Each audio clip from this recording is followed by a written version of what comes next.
Бүгүн Кыргызстанда Айыл чарба министрлигинин уюштурулганы 95 жыл болуп атат. Биздин элибиз ушу айыл жергесинде жашайт.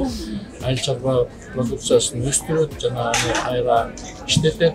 Ошол себептен биздин кепилдик фонддун дагы иши ушу айыл чарба продукциясын кайра иштетүү боюнча аябай көп жардам берет. Эгерде биз кепилдиктин санын карап көрсөк, бизде 92% айыл чарбага берилген, айыл чарба продукциясын кайра иштетүү. Бүгүнкү берилип аткан выставка аябай жакшы маанайда өтүп атат.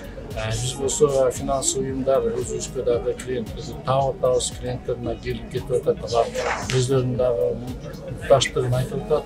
Кимге канча каражат керек, бизди кепилдик фонд кандай колдой аласыңар деп. Эндиги жылы быйылкы жылга караганда 23 жылы біз өтөбүз 2 эсе 3 эсе дагы штаммага берилген кепилдиктер көбөйөт.